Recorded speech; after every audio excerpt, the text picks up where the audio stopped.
Bom dia a todos e a todas. Hoje, dando continuidade aos nossos seminários científicos, estamos com o tema Suporte de Vida Avançado Cardiovascular, a CLS, dos Guidelines às Novas Evidências.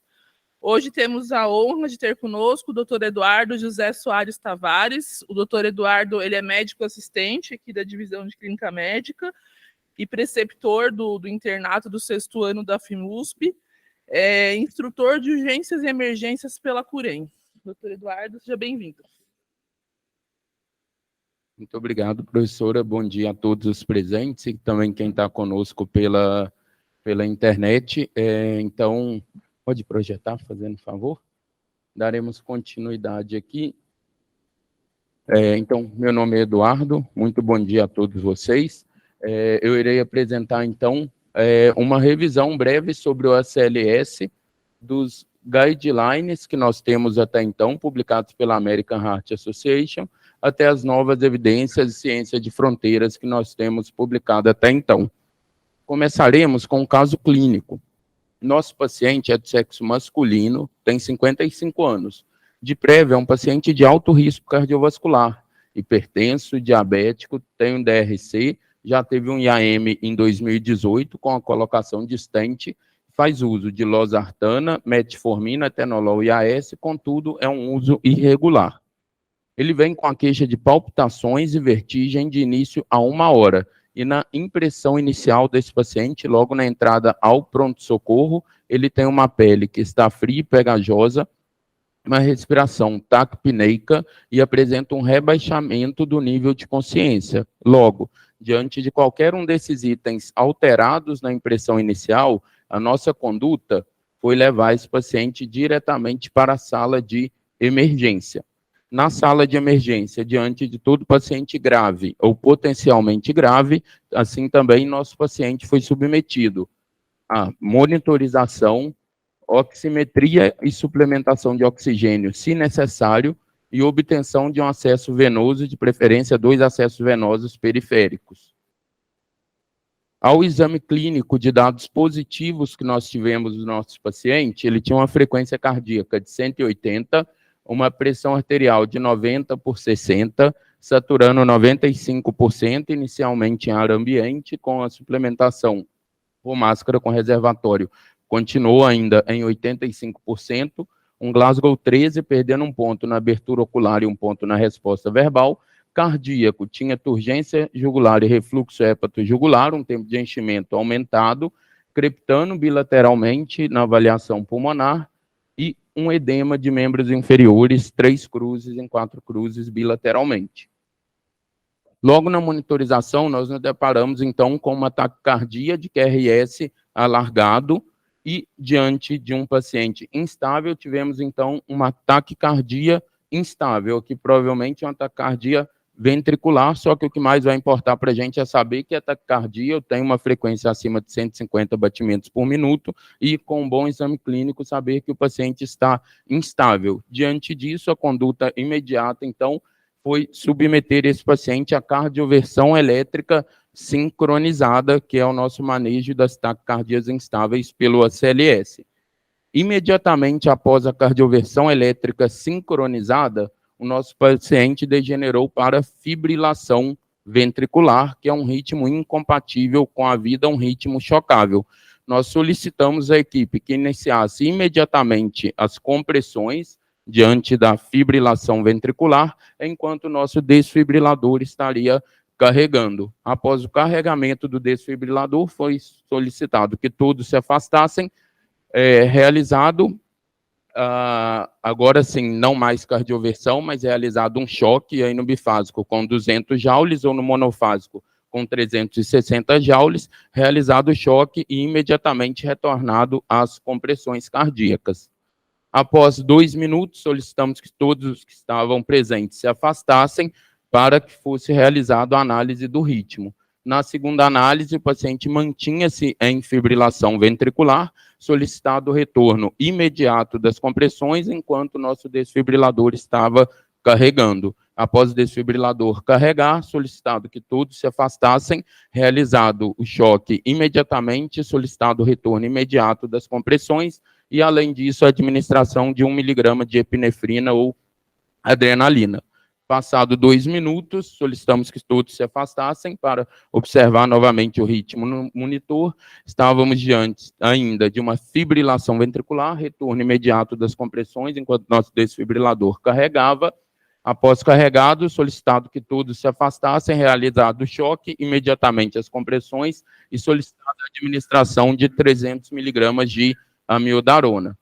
Passaram-se 2 minutos, e aí vamos já nos encaminhando, solicitado que todos se afastassem, observado o monitor, estávamos diante de uma atividade elétrica, e diante de toda atividade elétrica, solicitado que fosse palpado o pulso do paciente. Nosso paciente tinha pulso, estávamos diante, então, de um retorno à circulação espontânea, e prosseguimos com os cuidados pós-PCR.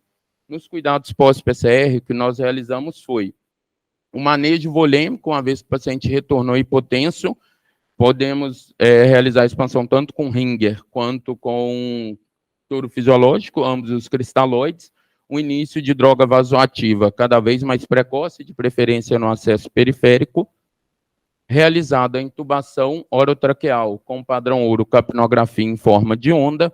Nosso paciente ele retornou com o nível de consciência alterado, rebaixado, um eletrocardiograma em 12 derivações, raio-x de tórax, coleta de exames laboratoriais, encaminhado o paciente à nossa UTI, e na UTI foi considerado o controle direcionado de temperatura para proteção neurológica do paciente.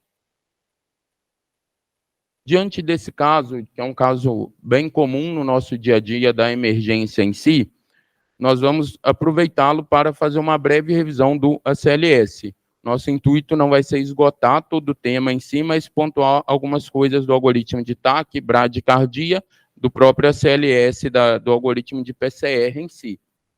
Sobre taquicardia, a grande pergunta que nós devemos fazer é, primeiro, se é maior do que 100 batimentos ou não.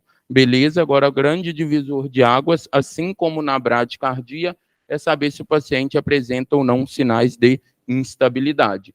Pode ser hipotensão, alteração do estado mental, sinais de choque aí pelo tempo de enchimento capilar aumentado, dor torácica e falência ventricular aguda, algum sinal de insuficiência cardíaca, crepitação, refluxo, turgência. Claro que aqui entra o nosso diferencial de fazer um exame clínico bem feito.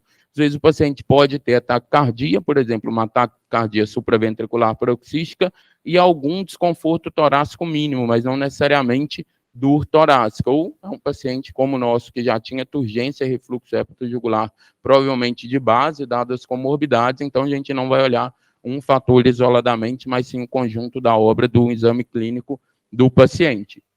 Diante de toda taquicardia instável, que a gente fala nossa terapia é uma terapia elétrica, a gente deve proceder com cardioversão elétrica sincronizada, independente se ela é de QRS estreito ou de QRS largo. Diante de um paciente instável, com uma taquicardia, a gente deve realizar a cardioversão elétrica sincronizada, o que vai mudar são joules, por exemplo, FA de 120 a 200 joules do nosso paciente, uma taquicardia com QRS largo. 100 joules, ou num paciente com flutter ou com uma ataque supra de 50 a 100 joules. Caso o paciente não esteja instável, aí sim nós vamos olhar se o QRS é alargado ou não. Diante de um QRS alargado e o paciente estável, uma outra acrônimo que a gente utiliza é as PAS, ou são as PAS, procainamida, amiodarona ou sotalol, sabendo que o que temos de mais comum é a amiodarona no nosso dia a dia. Pode-se considerar a realização de adenosina antes? Pode, uma vez que em 10% dos casos aproximadamente, nós vamos ter um ataque supra com aberrância de condução que pode mimetizar um ataque cardíaco ventricular de QRS alargado. Então, pode ser considerada adenosina, mas não é obrigatório. Ou se nosso paciente tem um QRS estreito e esse QRS ele é regular, provavelmente estamos diante de um ataque cardíaco supraventricular paroxística, TPSV. A primeira conduta é a manobra de valsalva modificada. Caso ela não funcione, podemos realizar adenosina, 6 miligramas na primeira dose. Caso não funcione, 12 miligramas na segunda dose. E, por último, o bloqueador de canal de cálcio é o beta-bloqueador. E, diante de uma FA, por exemplo, se esse QRS está estreito e irregular, FA estável, o que a gente fala é um mundo à parte, uma diretriz à parte sobre controle de frequência, controle de ritmo, ou considerar ou não reversão, mas aí a gente tem tempo, dá para discutir com o paciente, revisar o quadro dele e discutir mesmo com o especialista. Sobre o algoritmo de bradicardia, o que é mais importante também. Há sinais de instabilidade, e aí são os mesmos da taquicardia. Se não há sinal de instabilidade, eu posso apenas monitorizar e observar o paciente. Claro que com o nosso bom senso. Se é um paciente jovem, atleta, tem uma frequência de 40, e mais nada, eu vou dar alta para esse paciente. Eu vou considerar alta em um segmento ambulatorial, uma vez que é do próprio tônus do paciente em si, pelo fato de realizar o exercício físico. Agora, se é um paciente idoso, bater na 40, por mais que ele esteja estável, vale a pena eu monitorizar, observar e ver se não tem nenhum fator confundidor, uma infecção em curso, um distúrbio hidroeletrolítico, aí vai do nosso bom senso e do nosso manejo no dia a dia, mas nós temos aqui mais tempo para pensar. Caso esteja diante de uma bradicardia instável, eu posso considerar realizar atropina, e aí a atualização 2020 do ACLS mudou, antes era 0,5 miligrama de atropina, agora a gente faz 1 miligrama a cada 3 a 5 minutos, podendo repetir até 3 vezes, no máximo de 3 miligramas. Vale a pena a gente observar que a atropina, normalmente as ampolinhas são de 0,25 miligramas, então, aqui no caso, ou 0,25 ou meio, sempre vale a pena olhar antes qual a apresentação que a gente tem. Que no caso seriam 2 ampolas de 0,5 miligrama a cada 3 a 5 minutos. Beleza. Caso a atropina não funcione, ou o paciente comece até mesmo a deteriorar e piorar, eu vou para a minha terapia de segunda linha, cuja terapia de segunda linha é o marcapasso transcutâneo, e eu posso adicionar dopamina ou epinefrina em bomba de infusão, sendo a epinefrina 2 a 10 microgramas minuto, não tem quilo no cálculo, e a dopamina 5 a 20 microgramas por quilo por minuto, foi uma atualização também do ACLS de 2020. Essa é a terapia de segunda, é o que a gente chama de terapia de ponte, ou seja, o paciente não vai ficar com o transcutâneo, a epinefrina ou a dopa em bomba, vamos dizer assim, para sempre. Isso é apenas para eu estabilizar o paciente, não deixar que ele deteriore, para que sim eu passe para a terceira linha, que é realizar a passagem do marcapasso transvenoso e discussão do caso com um especialista, um centro de referência. Sobre o algoritmo da PCR em si, da parada propriamente, nós dividimos ele em dois. Basicamente, aqui do lado esquerdo, os ritmos chocáveis, que são fibrilação ventricular e taquicardia ventricular sem pulso. E, do lado direito, a sistolia e atividade elétrica sem pulso. O que tem de principal nesses dois algoritmos? No ritmo chocável, taquicardia ventricular sem pulso ou fibrilação ventricular, ou seja, vamos realizar o choque. Todo momento que a gente se deparar diante desse ritmo, nós devemos realizar choque ou, melhor, a desfibrilação com 200 joules, iniciando no bifásico ou 360 no monofásico. O mais importante é que essa carga seja sempre progressiva e a gente não retroceda. Medicações, aqui a epinefrina / adrenalina, ela vai entrar no segundo ciclo. Então, no segundo ciclo entra a adrenalina. Nós teremos de diferente também a amiodarona ou lidocaína. A amiodarona que entra no terceiro ciclo, 300 miligramas de amiodarona, que são 2 ampolas, e no quinto ciclo a gente usa uma dose menor de amiodarona, que seriam 150 miligramas de amiodarona no quinto ciclo. Então, paciente primeiro em FV, a gente não faz medicação, que foi o nosso caso. O segundo, 1 miligrama de epinefrina. No terceiro, 300 de amiodarona. No quarto, 1 de epinefrina. No quinto, 150 de amiodarona. No sexto, 1 de epinefrina. Acabaram as nossas doses de amiodarona e aí sim, a gente vai epinefrina, a gente faz a cada 3 a 5 minutos. O que facilita na nossa prática é, ao invés de ficar marcando um tempo da parada, em um tempo da medicação, é só a gente saber que de 3 a 5 minutos, se a gente faz a epinefrina, ciclo sim, ciclo não, eu respeito o tempo de meia-vida da medicação e não preciso ficar marcando o tempo da medicação. É só eu saber, foi realizada a epinefrina no ciclo passado? Sim. Logo, nesse ciclo eu não realizo. Se não foi, eu realizo nesse ciclo e vou indo com a epinefrina, ciclo sim, ciclo não. Retornou a lidocaína no algoritmo aqui de 2020, também segue o mesmo racional da amiodarona. A primeira dose da lidocaína é maior de 1 a 1,5 miligrama por quilo, e a segunda dose da lidocaína é de 0,5 a 0,75 miligrama por quilo. O que a gente vê de mais comum é o uso da amiodarona. E aqui é lidocaína ou amiodarona. A gente utiliza ou um ou outro.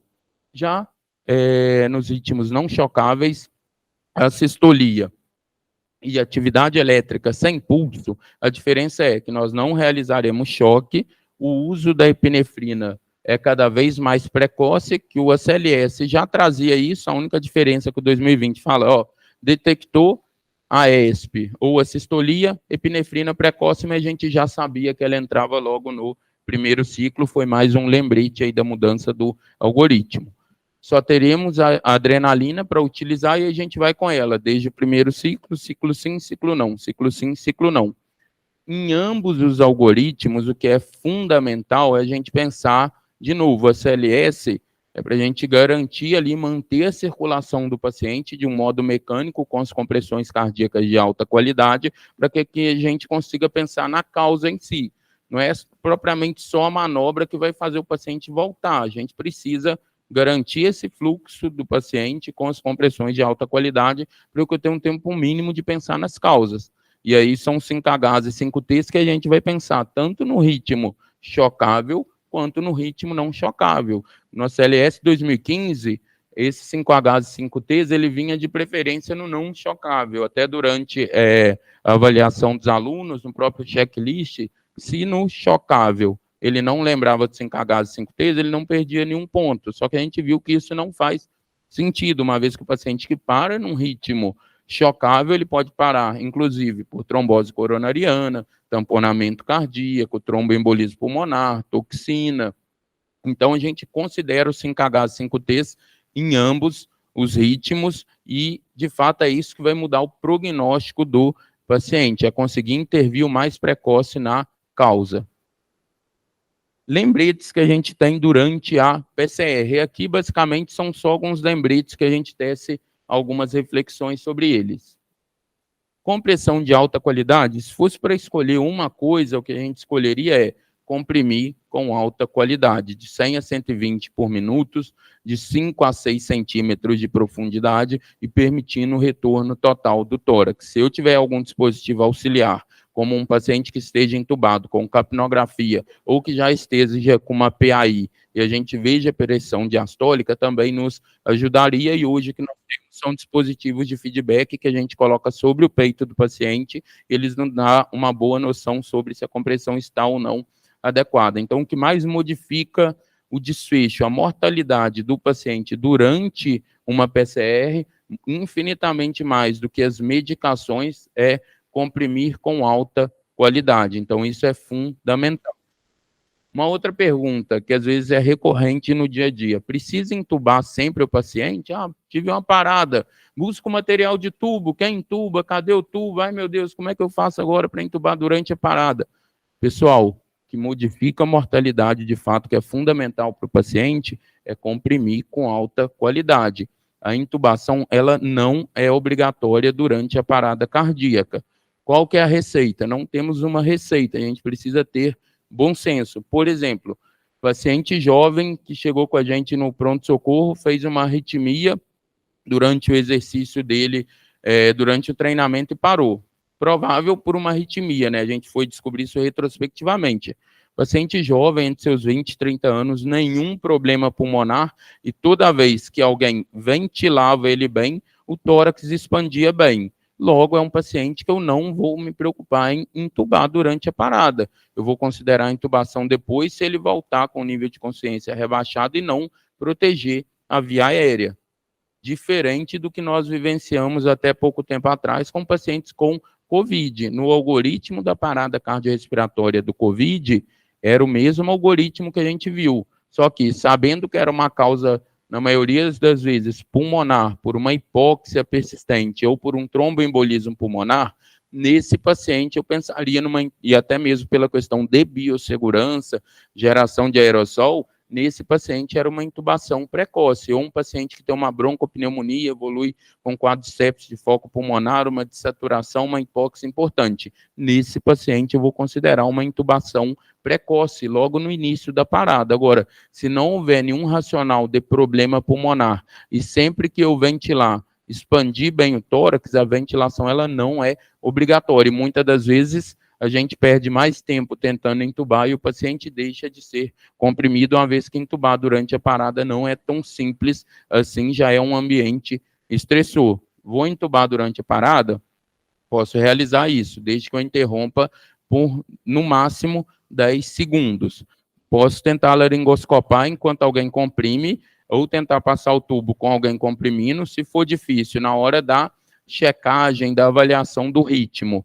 Eu já laringoscopo antes, na hora que for interromper para avaliar o ritmo, como vai ser interrompido, eu aproveito para passar o tubo. E aqui, de preferência, a gente não pode tentar ser herói, de preferência com o uso direto do bulge, uma vez que é uma situação, e aí não é nenhuma recomendação formal, mas é mais no intuito de aumentar nossas taxas de sucesso.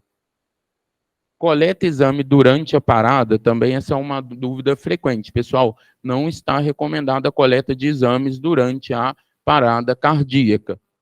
Por qual motivo? Uma vez que assim, o paciente está parado, ele já é um desfecho que a gente fala inevitável. Se eu coletar o exame, pode ser que eu faça alguma intervenção, mas vamos supor que o paciente venha com um quadro, não chegou o familiar ainda, assim como às vezes é no nosso pronto-socorro, vem primeiro o SAMU, o familiar ainda está chegando, é um paciente que vem com a diarreia persistente, a gente está pensando num quadro de desidratação, de uma hipovolemia importante.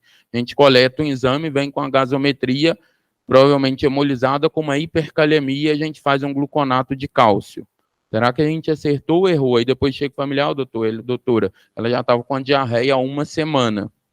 Talvez esse gluconato não tenha, de fato, ajudado o paciente, possa ter piorado, ou talvez nem tanto, porque uma vez que não vai mexer nos níveis de potássio, mas nos tira do foco da intervenção e de procurar a causa, certo? Então, o que é válido, sim, igual às vezes a gente vê na enfermaria, o paciente parou, uma das pessoas vai no prontuário, busca o prontuário dele e vê, ele já estava com uma hipercalemia, então vou intervir ou não. A equipe da enfermagem falou que ontem ele desidratou bastante, não bebeu quase nada de água, vou pensar numa hipovolemia. Então, eu resgato os exames prévios do paciente para que, com isso possa nos orientar no manejo. Tudo para todos vem um pouco nisso da coleta dos exames. Para todo mundo eu vou fazer bicarbonato, eu vou fazer volume, eu vou fazer gluconato de cálcio, e aí perde até o sentido. Eu vou fazer gluconato e vou repor potássio, por exemplo. Mas o paciente já vai vir a falecer se eu não fizer nada. Na verdade, não. Esse querer fazer tudo para todos, muitas das vezes, pode prejudicar o paciente, algum desfecho favorável que ele teria, e nos tirar o foco de procurar de novo 5H5Ts, a causa que fez com que esse paciente parasse. Então, nada aqui vai esperar o nosso bom senso. A gente não tem, até mesmo do ponto de vista ético, obviamente, uma recomendação formal. O paciente tinha hipocalemia, eu reponho 2 ou 3 ampolas de potássio.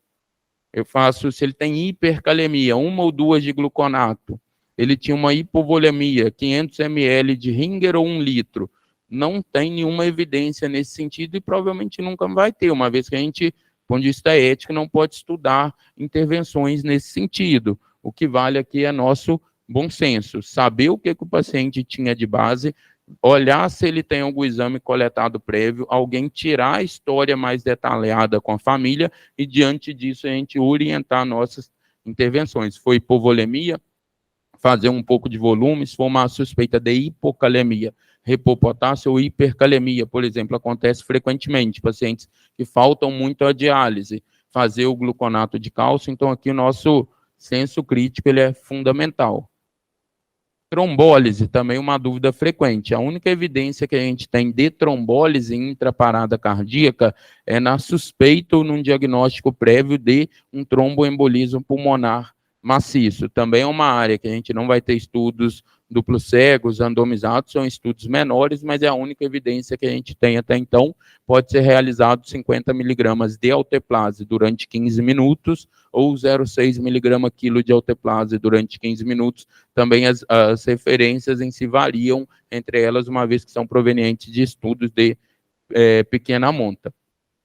Ventilação 30/2, que a gente aprende enquanto o paciente não está entubado, eu faço 30 compressões, 2 ventilações. Ou, se esse paciente for entubado intraparado, eu faço uma ventilação a cada 6 segundos, com meia bolsa durante 1 segundo, evitando hiperventilação, uma vez que o paciente vai estar no pós-parada, por exemplo, desaturando pela própria gravidade do quadro, e se eu hiperventilo, olha a saturimetria pós-parada, está saturando 20%, vão hiperventilar mais para aumentar essa saturação. Ele está desaturando porque ele está grave no pós-parada imediato.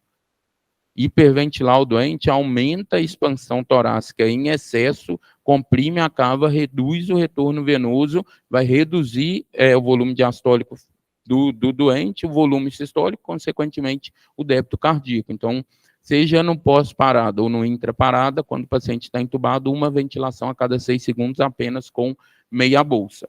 Perfeito.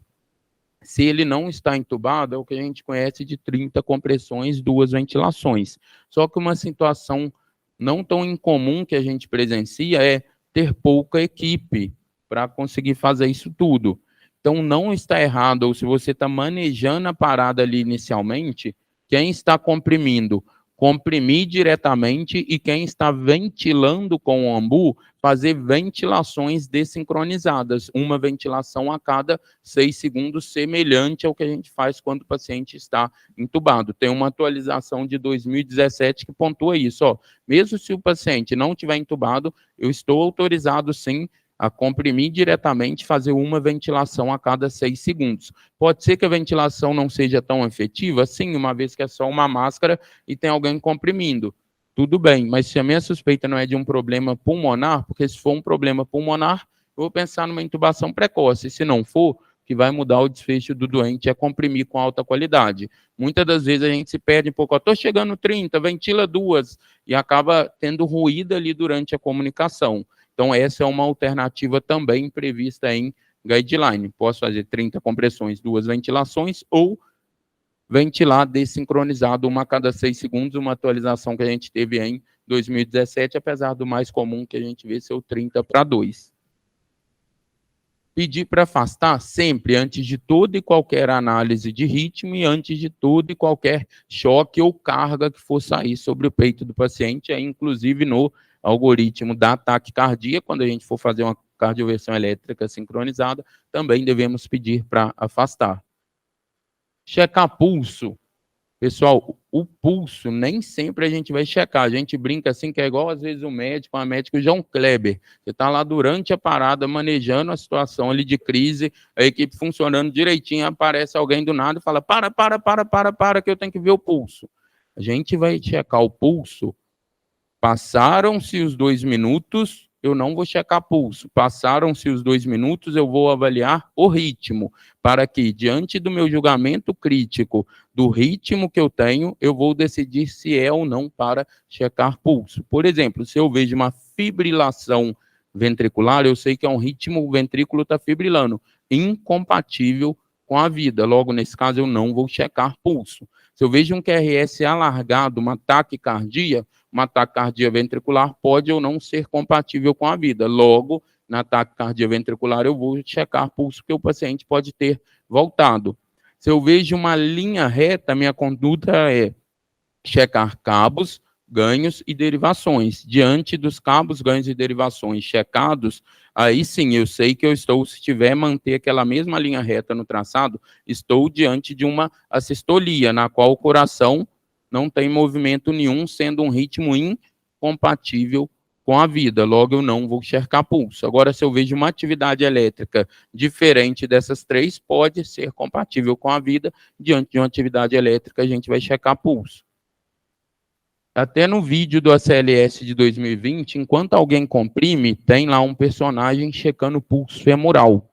Essa é uma conduta um pouco mais antiga, que era para ver se enquanto o meu colega comprime, se ele estiver comprimindo bem, é para eu conseguir palpar o pulso. Então, era para ver a qualidade da compressão.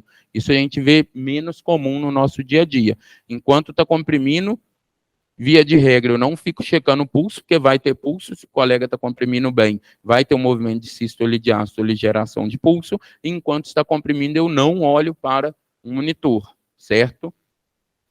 Interromper o mínimo possível, se eu for interromper no máximo por 10 segundos. Chocou, comprime. Chocou, comprime. Ou seja, fez o choque, checa o pulso. Não, eu faço a desfibrilação para que eu consiga resetar a carga ali do coração, para que com compressões de alta qualidade, passados 2 minutos, eu veja se o meu paciente voltou ou não. Então, não é o choque que faz o paciente voltar.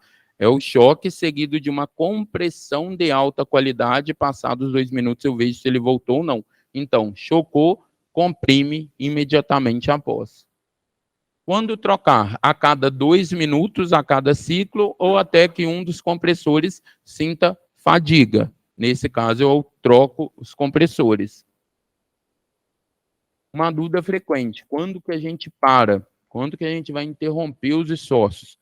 E aqui a gente não tem receita de bolo, a gente entra num campo ético espinhoso da medicina. O que a gente tem são sugestões. A gente nunca toma essa conduta sozinho, é sempre junto com toda a equipe multi que está no manejo do nosso paciente e baseado em várias variáveis, sejam elas as condições prévias de saúde do paciente, o tempo que ele foi visto ainda, que é o que a gente fala de no flow, sem fluxo, ou seja, a família identificou ele, o paciente, quando acordou, já estava parado e chamaram o SAMU. Provavelmente ele deve ter ficado aí a noite toda, 1 ou 2 horas parado e sem fluxo.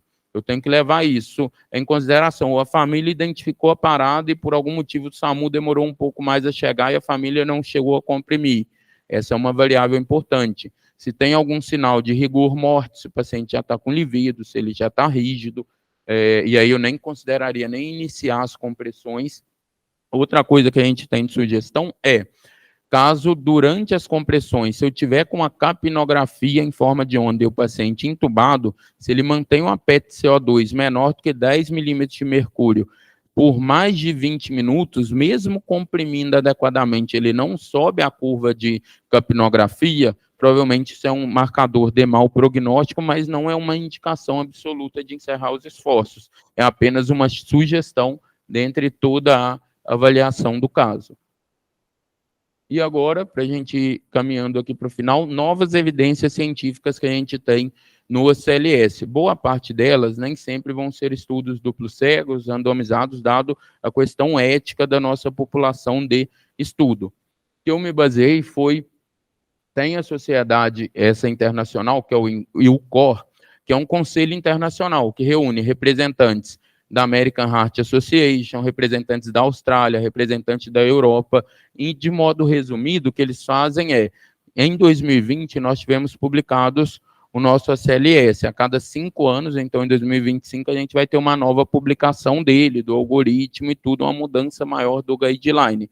Só que durante esse meio termo surgem infinitos trabalhos nessa área de estudo. Então, o que o IUCOR faz é reunir-se para discutir esses trabalhos que já estão sendo publicados, por exemplo, até 2025, ver se vai ter algum deles que já impacta na mudança de conduta agora, para eles fazerem uma retificação, ou se não, se vai ser implementado futuramente. Então, que a gente vai brevemente discutir alguma dessas evidências que tiveram de 2020 para cá agora, que poderão ou não ser implementados no ACLS novo. Aqui, uma dúvida desse trabalho aqui de 21, publicado no New England, se vale a pena hipotermia ou manter normothermia nos pacientes em parada cardíaca extra-hospitalar. O que o estudo fez foi, um grupo de pacientes submetidos à hipotermia, eles eram resfriados ativamente no cuidado pós-parada imediato até 33 graus. E no outro grupo, a gente apenas, normotermia, não deixava com que eles tivessem febre, mas a gente não fazia um resfriamento ativo dos doentes. O que a gente viu, assim como em outras evidências também, que fazer uma hipotermia terapêutica não modificou a mortalidade aí dentro de 6 meses, quando comparado com a normotermia. Nós temos estudos que mostram o benefício da hipotermia e outros como esse aqui que não mostram. O que a gente tem até então o que é imperativo é não deixar o paciente ter febre no cuidado imediato pós-parada. Isso a gente tem certeza. Agora, se vale ou não apenas resfriar ele ativamente, é uma decisão um pouco mais difícil, que vai caber aí o especialista, e a gente sabe que esse resfriamento não pode ser feito apenas com infundir um soro ou um Ringer mais gelado para o paciente. Eu tenho dispositivos endovascular e alguns na pele, mas que tem um mecanismo de feedback que faz um resfriamento e depois um reaquecimento gradual do nosso paciente, ou seja, não é uma conduta tão simples assim. Um outro que a gente vê muito comum, o uso do ultrassom point of care. O que o ILCOR, que essa atualização foi de 2022, pontua? Ele indica contra o uso sistemático em si do ultrassom point of care durante a parada. Qual o sentido que a gente interpreta isso? Ou seja, parou, não é 100% dos pacientes que a gente vai fazer ultrassonografia point of care. Eu devo selecionar alguns casos específicos, uma vez que o uso indiscriminado dele em mãos não treinadas pode me fazer perder tempo durante o manejo do caso, deixar de encontrar a causa de fato que levou o paciente a parar e deixar com que eu deixe de comprimir, interromper muito minhas compressões. Então, não é assim, chegou uma parada, vamos usar o ultrassom para todo mundo. Não, é, mais uma vez, assim como boa parte das situações de parada cardíaca, bom senso. O paciente é um paciente de cirurgia cardíaca, um PO recente, talvez valha sentido. Será que ele não fez um tamponamento, uma complicação aí relativamente comum, ou um TEP porque ficou acamado? Nesse caso, o ultrassom pode mudar minha conduta. Agora, indiscriminadamente para todo mundo, e em mãos não treinadas, ele pode mais me atrasar e me fazer interromper muito as compressões. Podemos utilizar? É saudável? Sim, só que, de novo, em mãos treinadas e com um objetivo, não é janelar o paciente todo e me fazer perder tempo. E aí, de protocolo que a gente tem, um deles é esse protocolo CASA. Durante a primeira avaliação do ritmo, eu olho se tem tamponamento cardíaco, janela substifoide e interrompo por menos de 10 segundos. Durante a segunda avaliação do ritmo, eu vejo se tem uma dilatação significativa de VD ou um trombo em trânsito, interrompo por menos de 10 segundos, que aí justificaria uma trombólise. Durante a terceira parada, eu vejo da interrupção por menos de 10 segundos se tem alguma atividade cardíaca ou não, ou seja, a gente já sabe, ritmo de assistolia, principalmente se tiver 0 de atividade, no caso desse paciente, isso é compatível com o mau prognóstico. Isso eu preciso avaliar durante a interrupção. Agora, por exemplo, ver se o paciente tem a perna mais inchada ali, edemaciada, ver se tem uma TVP para eu pensar talvez num TEP, olhar, janelar o pulmão, ver se tem um pneumotórax ou não. Exige uma mão treinada e a vantagem é que eu não precisaria interromper as compressões, certo? Eu poderia fazer isso durante as compressões.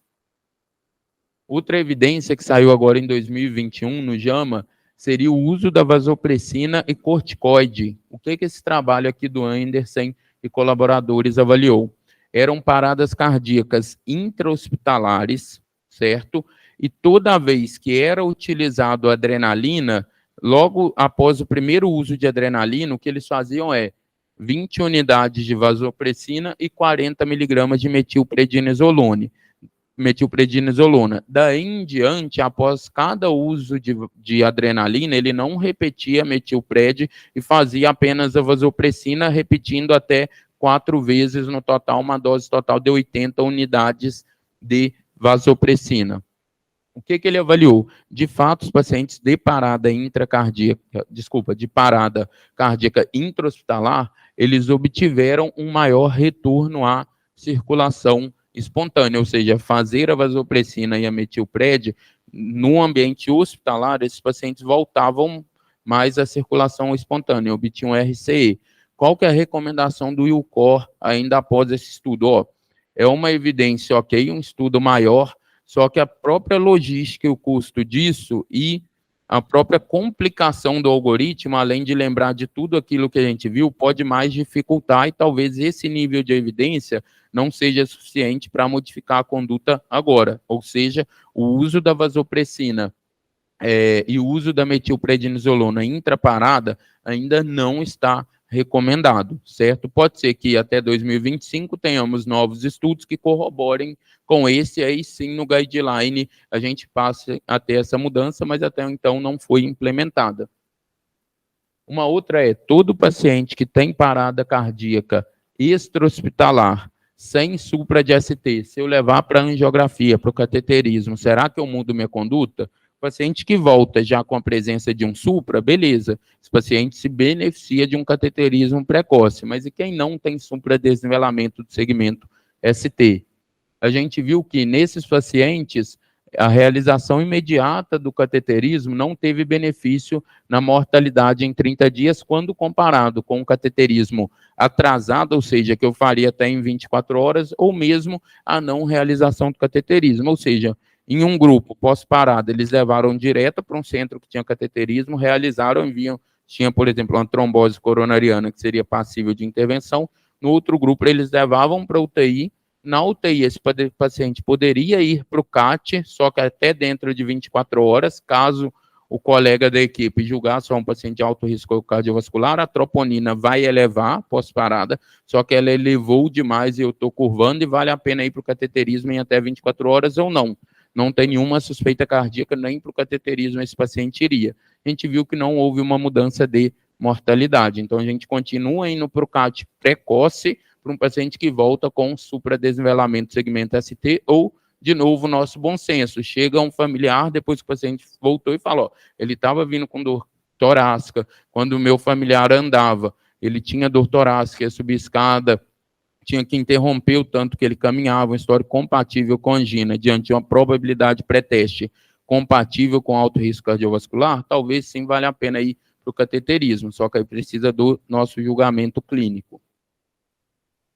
Uma outra avaliação que a gente, um pouco menos comum em si na nossa prática, é a compressão manual, ou seja, a compressão que a gente sempre esteve acostumado a realizar, com dispositivos externos, e aí nós temos um deles que nós veremos no vídeo, o Lucas, e tem um outro que é uma cinta que faz a compressão cardíaca. O que a gente tem de evidência até então? Os pacientes que usam dispositivos externos de decompressão não têm um melhor benefício de mortalidade em relação à nossa tradicional compressão cardíaca.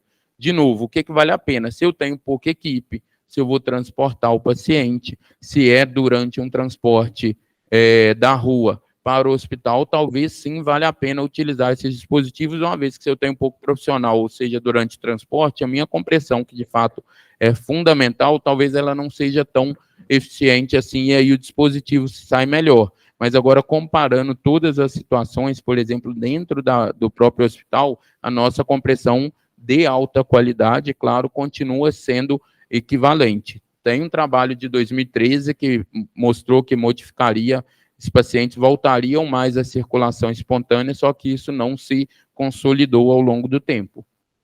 E você pode passar aí, fazendo favor? Aqui um exemplo só do Lucas, como que ele pode ser utilizado.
E, por último, o uso da ECMO em pacientes com parada cardíaca extra-hospitalar. O que também foi identificado dividiram os pacientes em 2 grupos. Aqueles que persistiam com a PCR, apesar de uma reanimação bem realizada, mais de 15 minutos, eles eram submetidos a ECMO, além das compressões cardíacas. E o que a gente viu que esses pacientes, o efeito em si de ser ou não submetido a ECMO, na verdade, após não retornar, após 15 minutos de compressão, não teve um efeito sobre mortalidade, curva de sobrevida, e também não teve efeito sobre desfechos neurológicos em si do paciente, aí, de sequelas após o retorno da circulação espontânea. Então, o uso da ECMO, ele é comum, só que com especialistas e ainda com o julgamento clínico dele, mas a gente não tem implementado esse uso difuso, até mesmo por questões de custo.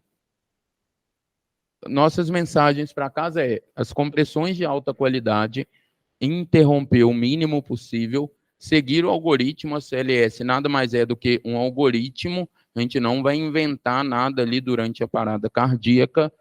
O trabalho em equipe é fundamental, e aí sim, inclusive no ACLS a gente treina, a própria equipe da enfermagem pode sim liderar o atendimento em alguns centros nos Estados Unidos. Quem lidera a parada em si é a própria equipe da enfermagem, consegue gerenciar melhor ali um ambiente.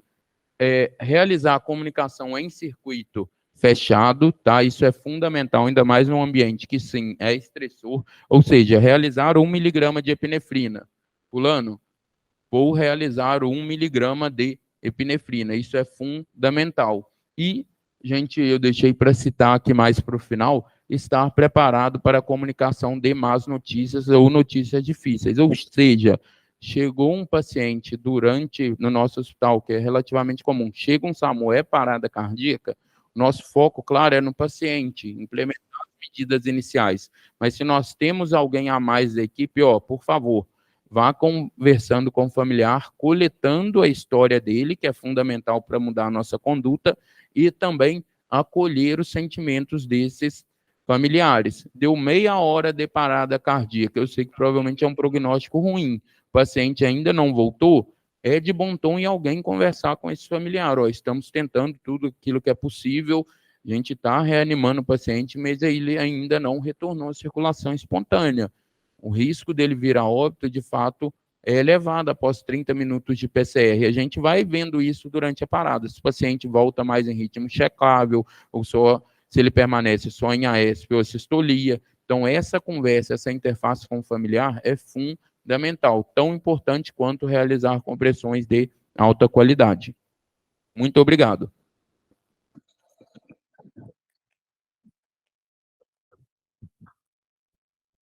Excelente, Eduardo. Obrigada pela apresentação. Queria abrir para dúvidas, perguntas, tanto para o pessoal que está online, para quem está aqui presencial. Eu fico imaginando esse negócio da ECMO, né, desse estudo que fizeram. Gente do céu, imagina você passar catéter para fazer ECMO local, coisa que é meio loucura, né? Ainda bem que não mostrou evidência, né? Se mostrasse, a gente estava meio na roça, né? Imagina implementar ECMO em toda a parada. Sim, é até difícil a gente ver, né, na própria UTI respiratória, em centros respiratórios, e lá, de fato, assim, era uma equipe muito bem treinada, que o problema de canulação foi, na menor parte dos pacientes, era menos de 10%, sabe? Mas, assim, precisa ser uma equipe com muita experiência, né, em ECMO, ainda mais ECMO em situação de emergência e urgência que foge do ambiente controlado. A Luciana está parabenizando. Mas alguém, pessoal? Se alguém tiver alguma dúvida, à vontade, pessoal. Foi bem explicativo, Eduardo, então. Queria agradecer bastante. Obrigada a todos. Bom dia. Muito obrigado, pessoal. Bom trabalho aí. Vamos com tudo, que o dia é cheio.